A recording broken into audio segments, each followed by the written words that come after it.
A inflação caiu e se aproxima do centro da meta. Os juros caíram e vão cair mais. A economia começou a se recuperar. E agora? Como enfrentar todos esses problemas brasileiros? E tem muitos por aí, mesmo a economia se recuperando. Isso é realmente o fim da crise? Como será essa volta depois de queda tão profunda do produto interno bruto? São perguntas difíceis e por isso eu trouxe aqui o craque, Armínio Fraga, economista formado pela PUC, ex-presidente do Banco Central e sócio fundador da Gávea Investimentos. Armínio, primeiro, você acha que esse momento, que é um momento meio confuso, porque tem números negativos, números começando a aparecer positivos, que momento é esse? Sim, primeiro, para mim é um momento de alívio, porque há um ano atrás nós estávamos indo para uma crise, infelizmente, bem mais profunda do que essa, que já é colossal, né? E depois, assim, mais a curto prazo, a economia está dando sinais de que bateu no fundo do poço e que, em tese, poderia já projetar crescimento e eu acho que isso, assim, do ponto de vista do ciclo, seria natural. Uhum. Mas você sabe que, assim, às vezes no fim do ciclo tem uma recuperação rápida, até porque caiu, né? Então, teve aquela pequena recessão no governo Lula de 2009, causado pela crise internacional. Foi pequenininha e no ano seguinte já teve 7,5% de crescimento. A última recessão forte que a gente teve antes dessa foi a do Collor. E nos anos de 93, 94, após a recessão Collor, teve crescimento na faixa dos 5%. E agora, todo mundo que projeta uma coisa assim, bem devagar, recuperando muito lentamente. Por que essa recuperação é diferente das outras? Boa pergunta. Essa já encontrou uma economia mais endividada. E essa também está ocorrendo num ambiente com muita incerteza ainda pela frente, incerteza que provavelmente não se resolve até 2018. Incerteza política, você disse? Política é a principal, né? Mas alguma coisa no mundo também, a sensação de que essa fase que durou mais de 30 anos de taxa de juros caindo, depois vários anos com juros zero, a sensação de que os emergentes todos estavam engajados aí numa corrida do bem na economia global, isso tudo também hoje está um pouco ameaçado. Mas eu diria que o principal é aqui dentro e diz respeito à evolução da política, a capacidade do governo manter esse excelente ritmo de reformas que nós temos tido até agora e também lá na frente incerteza quanto a quem será, né, o próximo presidente que vai ter que assumir ainda um quadro difícil, né? Então, uma soma de fatores. Uhum. Agora você falou da área política sendo a mais complicada. E de fato, quer dizer, toda hora tem uma surpresa, tem um movimento no Congresso, de uma lei estranha, de uma proposta estranha. Mas dentro do governo mesmo, você tem várias pessoas citadas na Lava Jato. Elas podem se transformar podem ser denunciadas, podem virar réus. Então tem muita coisa, muita turbulência e episódios que podem acontecer dentro desse conjunto governo-Lava Jato. E é o mesmo governo que está conduzindo uma pauta muito difícil de reformas necessárias, mas algumas provocam muita reação de grupos da sociedade. Como é que é possível um governo com essa fragilidade tocar uma pauta tão exigente? Sim, eu arriscaria dizer que isso tem a ver com o grau de consciência do tamanho do problema que nós estamos enfrentando. Então há hoje uma consciência de que o populismo deu errado, de que deixou sequelas gravíssimas, daria para falar um programa inteiro sobre isso, e que chegou na hora de mudar, e mudar requer, de fato, providências mais profundas, que no fundo, durante esse período do populismo, eram tidas como desnecessárias. Assim, para que nós vamos fazer isso se está tudo indo tão bem? Né? Aquela ilusão. Eu acho que é por aí. E aí eu acredito que a economia se comporte razoavelmente bem, apesar da política, enquanto for possível manter esse ritmo de trabalho. Quer dizer, claramente o claro, o Judiciário está cuidando dos assuntos ligados à Lava Jato e outros, mas o Congresso tem votado, tem abordado questões de primeira ordem de importância, né? Agora vem a reforma da Previdência, hoje mesmo na imprensa já se fala em reforma tributária, também seria um salto de qualidade para a nossa economia. Enquanto esse trabalho não for afetado por todo o resto na política, a coisa anda. Se em algum momento isso parar, aí nós podemos ter, não digo voltar a uma recessão como a que tivemos, mas ter uma recuperação mais fraquinha como essa por um tempo. Se as coisas andarem, eu não descarto, como muita gente, que o crescimento vá se acelerando gradualmente. Aí nos próximos anos, né? Mas a gente tem uma pedra no meio do caminho, que é a crise fiscal, né? A gente está numa crise gravíssima. O déficit público é alto e permanecerá alto durante muito tempo, o déficit primário, o que significa que a dívida pública vai continuar subindo. E aí, eu queria que você olhasse para frente para esses indicadores, assim, até quando vai subir a dívida e como é que isso aí, uma dívida crescendo, casa com o sentimento de que o pior passou? Hoje nós estamos vivendo uma certa lua de mel com, vamos dizer, a não loucura do governo anterior. Quer dizer, e também, como eu já disse, com o que está se fazendo, que não é pouco. Se as coisas todas andarem bem, se não houver nenhum problema, nenhuma casca de banana natural ou autoimposta aí ao longo do caminho, essa trajetória da dívida ainda cresce pode chegar até 90% do PIB e depois cairia. O que me preocupa é justamente o que você disse, que assim, eu acho que esse é um caminho com pouca margem de manobra, pouca margem de segurança, melhor ainda. Porque o teto dos gastos, ele só vai começar a produzir, ele se obedecido, vai começar a produzir um saldo primário daqui a 5 anos, coisas assim. E nós... Só daqui a 5 anos você sai então do negativo. Portanto, 4 anos talvez.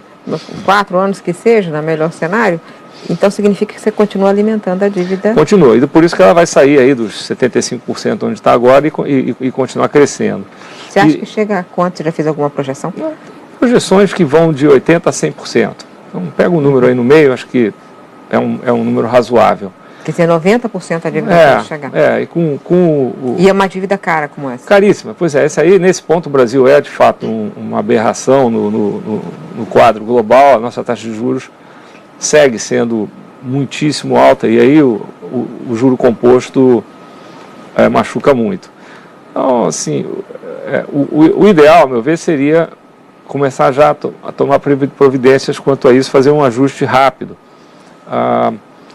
Inclusive porque isso daria mais espaço ainda para o juro cair. Quer dizer, esse sonho do Brasil chegar um dia a ter um juro mais normal, um sonho pessoal meu de muitos anos, tendo me envolvido nesses debates e várias vezes tentando entender, né, essa loucura que isso poderia estar mais próximo se o governo fizesse um ajuste. Eu, inclusive, não teria medo do impacto de um ajuste mais forte agora, justamente porque há espaço na política monetária. Ao contrário de outros países no mundo que têm um juro hoje próximo de zero, tem tido dificuldade em expandir a política monetária, nós não temos esse problema, ao contrário. Então daria para fazer muita coisa aqui. O economista André Lara Rezende provocou um debate grande no país nos últimos dias, últimas semanas, com um artigo em que, em grande parte dele, é muito difícil para ser compreendido pela maioria das pessoas, a não ser os economistas especializados, que conseguem entender a parte em que ele fala sobre a mudança teórica que está havendo no mundo na área da política monetária, mudando seus fundamentos. Então, portanto, a taxa de juros alta ela não conseguiria reduzir a inflação, mas acaba provocando mais a inflação. Então, isso provocou uma grande discussão e você chegou a dar entrevistas, escrever artigos e você participou desse debate intensamente. Eu sei que vocês são amigos lá da PUC, mas tem uma longa divergência dentro da PUC sobre se há algo a fazer mais fundamental na área de derrubar os juros no Brasil de forma consistente para números muito mais próximos do que os números do mundo mais próximo do que o mundo, né? Como você disse, você faz parte desse debate, mas o fato é que o Brasil permanece com juros completamente anômalos. Permanece. A história não é nova, nem aqui, nem lá fora. Existe uma literatura que estuda as relações entre a política fiscal e a política monetária e que sugere que em certos casos, assim, muito extremos, principalmente quando a taxa de juros está no zero, a política monetária pode ter um resultado inverso do que seria o usual. Eu não acredito que isso seja o caso, certamente não é o caso aqui. Essa coisa da dominância fiscal gera um pouco essa mesma resposta. O que é isso? Um governo está tão endividado que ele, quando aperta a política monetária, o juro sobe e aquela bola de neve que você comentou antes domina o efeito da política monetária na direção oposta. Claramente o que aconteceu aqui nos últimos trimestres sugere que esse não é o caso. Assim, isso é uma discussão fascinante. Mas você acha que ficou com a sensação assim de que todo mundo, vários dos críticos do André passaram um recado de que era inconveniente essa conversa agora? Por quê? Não, eu não acho que a conversa seja inconveniente, mas ela é facilmente interpretada como sendo, olha, tá vendo? Tem um bando de malvados lá no Banco Central, e não é de hoje, e o juro está alto porque eles querem. Quando está mais ou menos claro que o governo brasileiro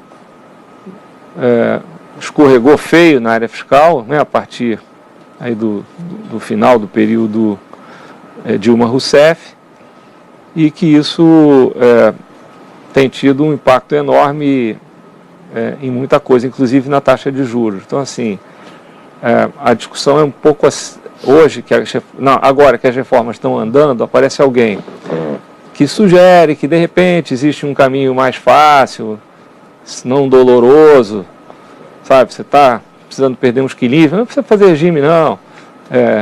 Toma aí uma cervejinha e tem umas ervinhas aqui, vai ficar tudo bem. E não é isso. O André não colocou desse jeito, eu estou assim, exagerando um pouco, mas não muito. Mas é mais do que isso. Quer dizer, existe às vezes aqui no Brasil, não creio que o do André, mas um pouco talvez, assim, algumas pessoas que apresentam ideias, as ideias são rechaçadas por muitos, com bastante fundamento, e aí começam a reclamar do debate e tal. Eu dei uma sugestão, antes e depois, na verdade, porque eu participei dessa conversa desde que ela começou, olha, vamos discutir isso aqui, primeiro com quem entende esses modelos, antes de lançar isso como uma proposta, que seria algo, a meu ver, delicado. Mas, enfim, eu não acredito em censura, em coisa nenhuma. Eu só acho que isso tumultua um pouco. A gente retoma essa conversa é muito interessante. Eu volto daqui a pouco conversando hoje com Armínio Fraga, ex-presidente do Banco Central, sobre a conjuntura econômica.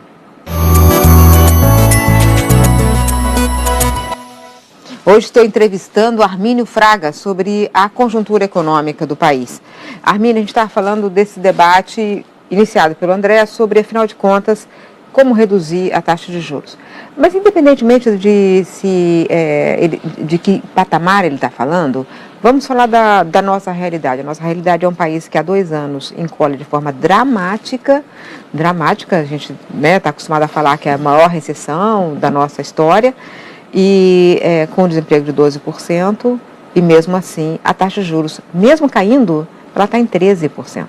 Então, que país do mundo tem uma recessão durante 2 anos e a taxa de juros permanece em 13%? O Brasil não é muito anormal? Olha, o Brasil é anormal e não é de hoje, isso não é novidade. Eu me lembro quando eu cheguei no Banco Central, na presidência do Banco Central, início de 99, a taxa de juros era 20 e poucos por cento, era a taxa real, porque a inflação estava em 2% naquela época.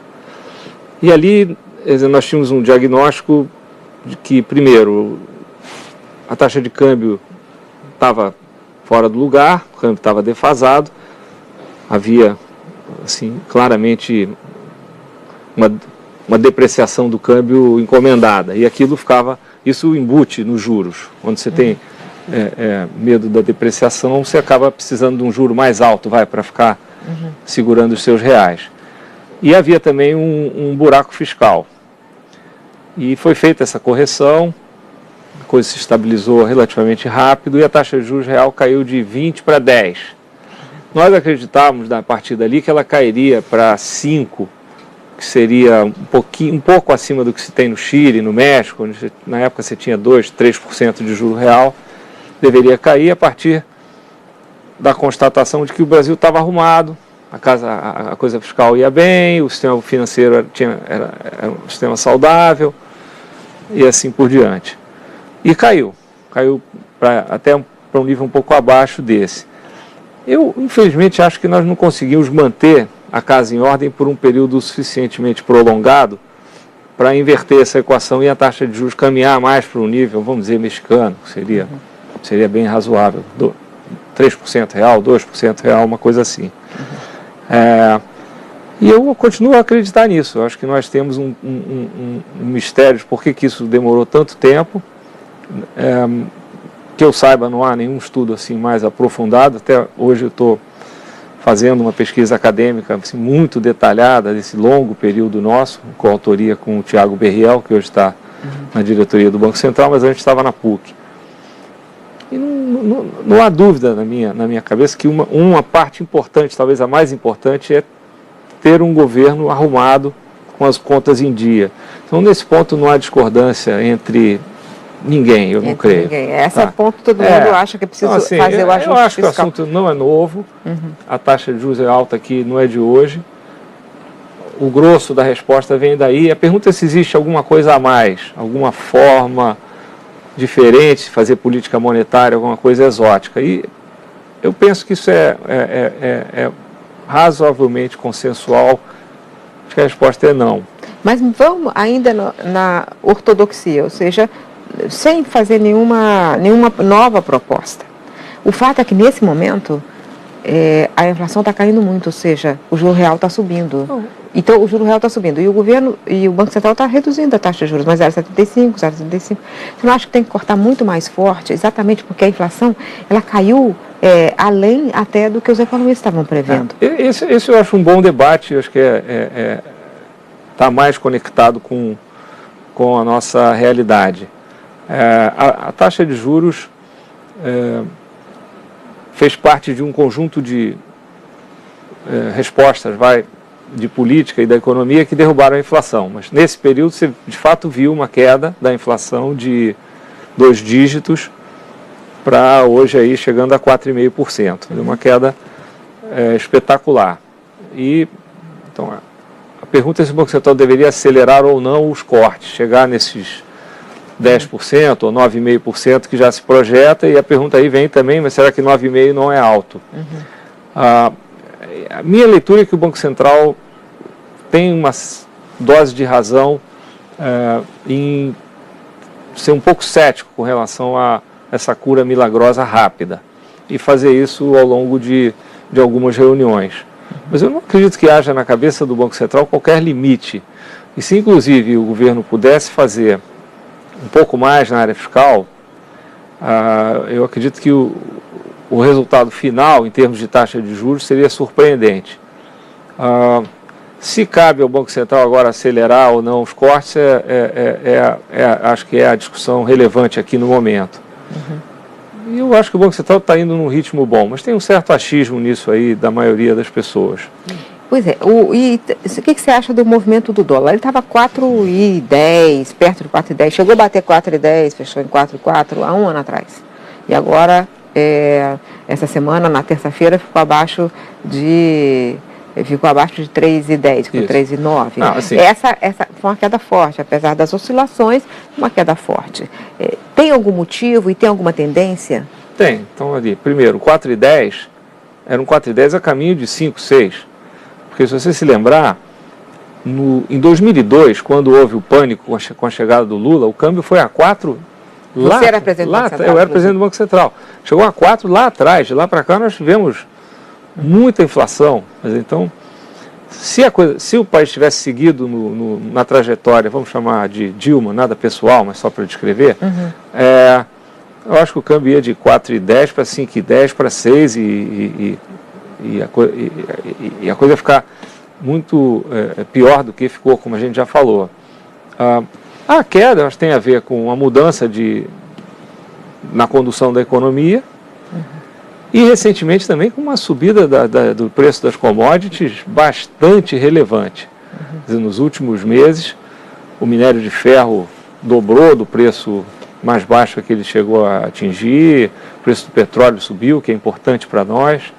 Você acha que começa a melhorar, inclusive, esses indicadores internacionais para nós, para a economia brasileira? Esses melhoraram já e explicam uma parte dessa valorização aí do real também. Né?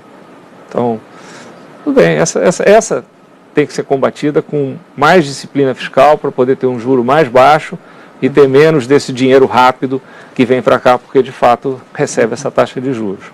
Né? Quer dizer, na sua visão, agora, a última pergunta, quer dizer, o quadro é assim, é de melhoras graduais, mas com muita coisa jogando a favor, como preços de commodities, o dólar mais baixo, a inflação caindo, os juros caindo. É isso? Esse é o quadro agora? Esse é o quadro. Eu acho que vale um alerta. Quer dizer, o alerta é por onde nós começamos. Nós temos muita dívida, essa dívida continua crescendo muito rápido. Temos ainda muita incerteza pela frente, tanto aqui no Brasil quanto fora. Não está na hora de relaxar. Tá certo. Tá certo. Então, obrigada, Armínio. Prazer. Então é isso, a situação está melhorando, mas é preciso ficar alerta a tudo que ainda está fora do lugar. Até a próxima semana.